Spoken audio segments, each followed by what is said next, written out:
and thanks for joining us on Universal Heritage Television. It is yet another edition of our breakfast show, Daybreak Niger. I have as my guest today, Nena Ihebum. She is a member of the Association of Nigerian Authors. Madam, you're welcome to our program. Thank you very much. Yeah, we are going to look at some of the issues, social issues affecting our society. And Madam is capable of discussing them, especially the factors that have been limiting us as Igbo people in advancing ourselves in so many areas. My name again is Afam H. Please remember to like our Facebook page and subscribe to our YouTube platform. Madam, let me ask you, you are conversant with political issues in our environment, to some extent I'm sure, and being a writer, you've been writing on so many things. Now they tell us that democracy is the best form of government, and it's universally, globally acclaimed and accepted. Now, but it looks like if you follow trends, developments in Africa recently, there have been coup here and there, and there are speculations that there is going to be more changes in government. You know, there are some sit-tight presidents and so many other things. Even right here in Nigeria, people have come to say democracy is not working in Africa. What do you think are the issues? Number one is that democracy is acclaimed as the best form of government. Yeah. But I don't think that necessarily should be true. I don't think it is true. Okay, you don't agree? Yes, I don't agree. Okay. Democracy as a form of, it's something people came together to agree on, to implement it in their own place, considering their own peculiarities. Okay. I think every group of people, every people group have the right and the prerogative. In fact, it's a responsibility. It's incumbent on the people to develop their own way of governance that will suit them. Because we know that even today, when democracy seems to be reigning, there are still many successful societies that are not democratic. What I mean is they have monarchies. Okay. Yes, there are monarchies till now that are doing very well. Can you give us examples? I think Dubai. Okay. It's not, there's a king or something. Yeah, King Fahd, yes. Good. And so many others, Saudi Arabia, even Britain. Yeah. Even Britain that colonized us. Yeah. Yeah, they have a kingship system, a monarchy. Yeah. Working for them. It is their own. Their own. I think they are combining, they have prime minister under the king or something. Yeah. That is to say, that thing looks anachronistic to people, because you can't have somebody, a monarchy, again you have a prime minister. Yeah. But they have to make it so, because that's what they felt would work for them. Okay. You see, every people group is peculiar. Okay. Okay. Have you finished? Yes. Okay. Now, looking at our peculiarities, drawing from what you said, every group should fashion out what is desirable and what is workable for them. If I get you right, that's what you mean. Yes. Okay, so in our own system, in our own case, in Africa, in Nigeria specifically, what would you like us to have? Well, I don't know. I don't have a prescription for Nigeria, because Nigeria is a bunch of anachronism. Can you explain that? What I mean is that Nigeria is abnormal. Nigeria is in my own, the way I look at it, it's not a normal state. What I'm talking about is, for instance, in the past, Igbo people, even Igbo as a nation, did not have one government. Okay. I mean, Igbo states, all the Igbo people did not have, at any point, they did not have one. Are you talking about, when you say Igbo states, that's before, are you talking about? In the past. In the past? Yes. Before colonialism came. We were existing in our little groups. Okay. Owere people, Ngwa people, Mbise people, and so on. Yeah. And each of these peoples had their own way of government. But it was common, it was similar. Yes, they were similar. Yes. But what I'm saying is that It's difficult. Why I said that I don't have a prescription for Nigeria is that it's an amorphous community, kind of. Okay. You know, you bring in people that have nothing in common. Nothing in common. Okay. And say you must be one people and you must accept this kind of government or the other one. But in Igbo land, for instance, like you said, there were commonalities. Okay. We all had Ofo. Okay. In our Igbo. Every Igbo society, every Igbo community has their own Ofo. A symbol of authority. Good. They have every other thing, you know, that people could look up to. They had similar ceremonies and festivals and so on. And for instance, in the Owerri area, we have something called, I think they say area, they call it Aladimma. Okay. Every 4 days or so, they gather. The men, that is the democracy we know here. The men would gather to, you know, do Aladimma, which we, in our own area, that is in Biri area, call it Mary. Okay, I think it's common in Igbo land. Good, that's what I'm saying. Because even recently, too, women in my area, they also have this Aladimma group, you know, where they meet to discuss about the community. To make the land good. Good. So what I'm saying is, if we need to go back home, all the people that are have commonalities should agree on how to rule their people. Okay. Yes. It's not something that somebody else will fashion somewhere and tell us this is how we do it in our place, therefore you must do it the same way. It will not work now. Okay. We should come together. If we choose democracy, we should define the democracy we are choosing. Okay. Yes. Like for me. But if you say we should define the democracy we are choosing, democracy has a different variants. It should have. That's what like now. You talk of presidential system, you talk of parliamentary system. Okay. Me, I don't really understand those things too much. But what I'm saying is, the idea of having to elect 100 and something representatives, or whatever number, who will go and become super rich. They'll be richer than their villages. Then the people you are representing cannot find 1 square meal a day. But you have every allowance possible. You have wardrobe allowance, you have this allowance, you have everything to yourself. And yet you say you are representing us. Okay. We can't come to your house. We cannot access you. We can't call you on phone. But you are representing us. It doesn't work. Okay. It doesn't. So we should define what we mean. For instance, if we are Igbos, really, because I'm doubting who we are. I mean, the present day Igbo people. If we are Igbo people and we send somebody to go and represent us and come and that person is answerable to us.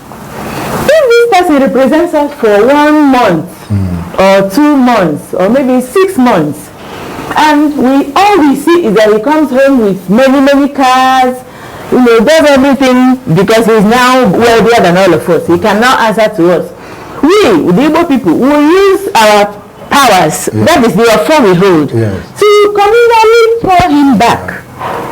We force him to come back and give account of whatever it is he went to do there. But we have lost the power because we accepted to be ruled from afar. Okay, now let me take you this. There's something you're talking about Igbos now. Let me tie you to a question I wanted to ask you, and that has to do with what are the factors that are limiting Igbo man from reaching his peak. That's when you take into account where we are coming from. The Igbos are seen as enterprising people. They do well in virtually every endeavor. But today, we cannot boast of something. Feeding ourselves. Okay, feeding ourselves. I mean, we can't boast of feeding ourselves. Or for any other thing. Okay, so what are those things that are limiting us as Igbo people? Number one thing that is limiting us is that we submitted to colonialism. Okay, we submitted, not just that, you know, the colonial whatever has gone, so to say. But we are still submitting. The program they planted inside us has remained very effective until today.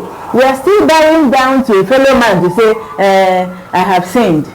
And they tell you, what sin did you commit? And you start saying nonsense. Okay. I mean, religion has kept us down. Okay. It's a major branch, it's a major finger of the colonial master, religion. Okay. Major that has remained here. Okay. They left their agents who wear our skin color. Okay. But their agents of the white man through our own people. Okay. And so that submission has divided the Igbo man almost irreparably. I don't know whether we can repair the damage. What I mean is that if you call your Omunna today for a meeting, yes. It depends on once you say the agenda, they will start saying, well, my church, we don't do that. I am a Jehovah's Witness, I don't do this one. I am a Catholic, I don't do that. Already we are divided permanently. Okay. Permanently. There are so many reasons, there are so many things we need to do as a people. Okay, so but religion is gone because of religion. And when there is, when we are not agreeing on you cannot achieve anything. Okay. You cannot come together as a people. Because people will tell you, oh, I'm not of the world again. I'm no longer of the world. So I can't come to meeting of the worldly people. Yeah. So many people don't go for community meetings because of this reason. Okay. Then those who come at all, there's a level you get to, they say, oh no, I cannot participate in this kind of thing. My Reverend Father will sanction me. My Reverend Pastor will sanction me if I do this. So the leader of the community people will be frustrated. At some point, you may need to make your own schism. Take a few persons who are truly with you, who are truly Igbo people. So to say, who can say, okay, let me give you an example. For instance, you know why today, when people do traditional marriage, usually the cup of wine should be taken by the in-law. But you know they don't take it anymore. You hardly see the in-law drinking that wine again. The person taking the wife? Yes, the man marrying a woman. The woman will go and carry the wine from her father and take to him. He should drink it happily. And then two of them will proceed to the father's place for blessings and all that. Many of them pour it away. Why? Because they are afraid that it might be poisoned. So if they are afraid and they're coming to take a wife, does it make sense if there is no confidence? Have you not noticed what I'm saying? Is it? I have heard, what I am aware of is that they used to use, some don't use juice. Wine. They use juice. They use juice. Even the juice, after having changed everything to modern or stupid ways, they will still not drink it. Sometimes somebody will come and whisper to you, don't drink, you will die, and so on. And that negates the impact, the import of what they came to do. Now, my point, I've not really gotten to the point. What I'm saying is, that level of distrust happens because we have lost what used to bind us together. Why did we lose it?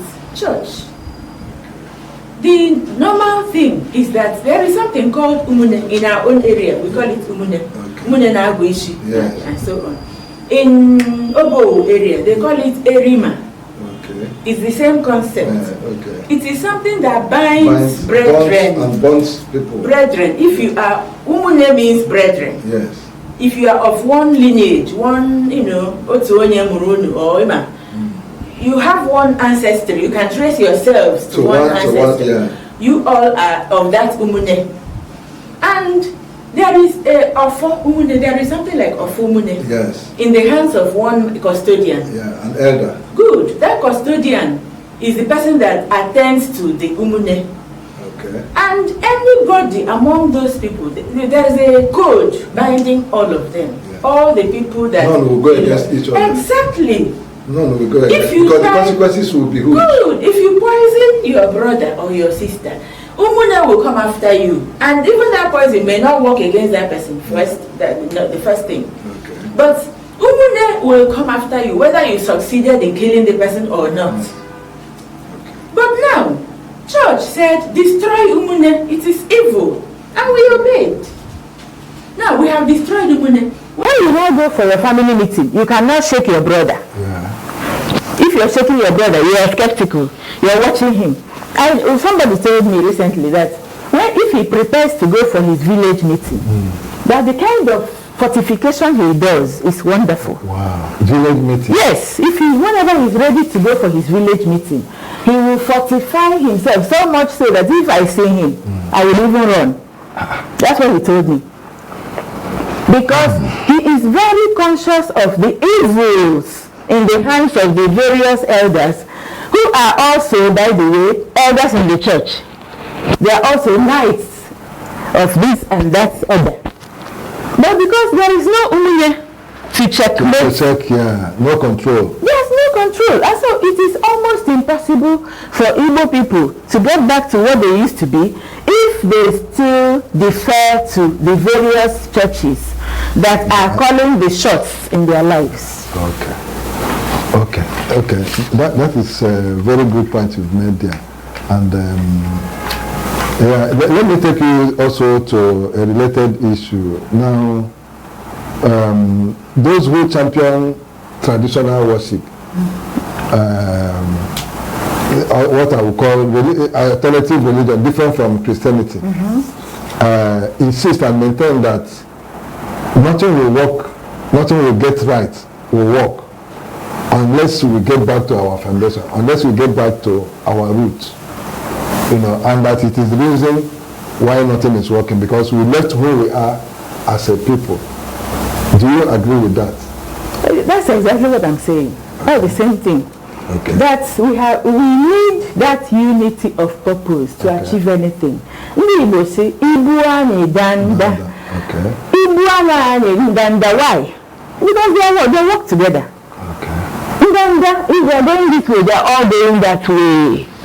They are all carrying whatever. They agree on what to carry. They agree on where to take it to. They are going that way. And they are all carrying they carry it together. The same direction, the same destination. Okay. But today, some Igbo people say their destination is heaven. Some are going to heaven. And they are telling others that they are going to hell.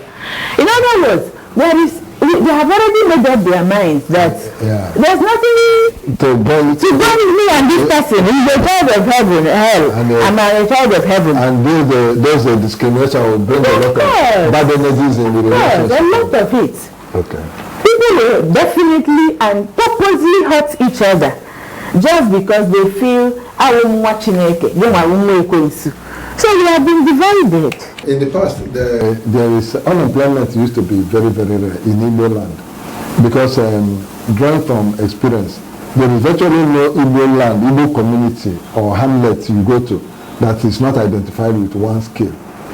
Either you find people who are doing bone setting, or you find traditional birth attendant, or you find people who are involved in wood carving, woodwork, or you find what do you call it, pan wine tappers, basket makers, and all sorts of crafts, potters, those who blacksmiths, they all abound. Every Igbo society, you usually find, and it passes from one generation to the other. It keeps them busy. But even in this era we are talking about entrepreneurship, there is still huge unemployment. What do you think is wrong with us? Well, basically it's the same concept. It's the same thing working through. In the past, Igbo people had a focus. And the focus was driven by the elders. Okay. Like you said, there were people who were akwete specialists. Yes, weavers. Good, weavers of different kinds. And so, boat makers, all kinds of crafts. Yes. There was an effective leadership structure. Okay. The young ones will just come up naturally and look up to the elders and learn how to live in the land they were born in. Okay. Until a group of invaders came and told us, look, you are getting it wrong.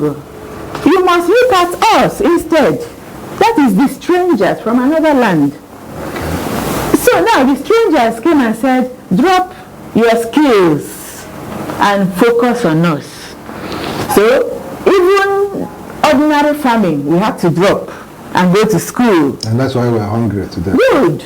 We had to drop every other skill because the invaders labeled them dirty skills. No, but are you saying we dropped them and went to school? You used to say that school is wrong. No, I'm coming. Okay. You don't drop your livelihood for another thing that you don't even understand.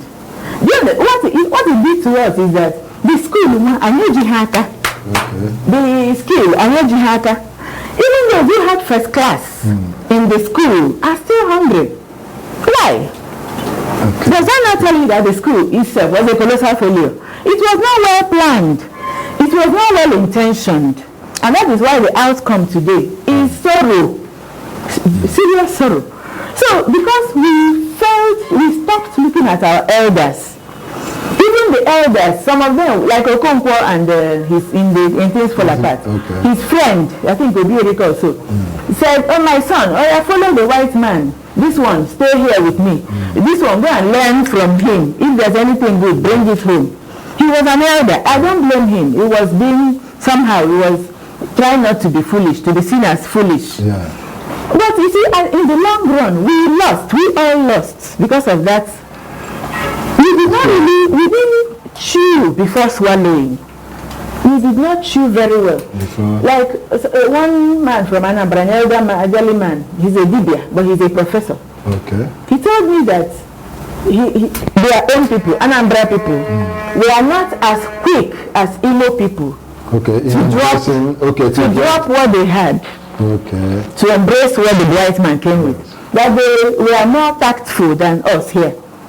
And that is why today, when Igbo people run into difficulty, Igbo people, they run to Anambra. Most of them go to Anambra to do all these works, that will help, spiritual works, because the Anambra people refuse to drop everything. Yes, that's where you can still go and find native doctors. I mean, the Opotoroko type is there. Because we kind of hastily dropped everything and ran after these people. So all our skills went with them. There were some families that could cure some rare sicknesses. It was in their lineage, it was their heritage. But they threw away everything. And I know one, my friend, my colleague in the office. She had a case, she needed a particular drug for headache. She said, I think it was migraine. She said it has been disturbing her. And that her grandfather, her mother's father, used to cure that headache. That he would prepare something and give you to sniff. But once you sniff it, you will keep sneezing until all the mucus in your head came out. And that for the next 2-3 years, you will not feel headache of any type. But now the man is dead, and before he died, of course, all his children were already in church, preaching to him to, come over. Now the man died, and she now she felt the need for that medicine. She called her mother and said, please, do you remember what your father used to mix to produce that drug? And the woman was deaconess in her own area. She said, no, God forbid, no. That she didn't know anything. Now this girl was telling me about it because she really needed it. She missed it. She was in Deeper Life. I'm talking about Godamiha. It's a member of Deeper Life Bible Church. But she needed this medicine that she was sure would take her for the next 2-3 years without that headache. But she couldn't access it. Because the church had taken it away. This is where we need to round off the program. Madam, thank you for coming. And you've given a lot of insight into a lot of things. And we don't mind bringing you back to talk more about what it is that is still limiting us and drawing us away from achieving the optimum as Igbo people. Thank you for being part of our program. Thank you very much for having me. Viewers, this is where we round it off. And you have heard her say a lot of things that the church is responsible, the federal religion is responsible for some of our shortcomings. It's limiting us, and because we have thrown away some of the things our forefathers left for us, and today we are suffering the effect of running to school that is not giving us employment, and then leaving the crowds that should have kept us busy and be putting food on the table. So on this note, we draw the curtain. My name again is Afam Echi. Please remember to like our Facebook page and subscribe to our YouTube platform.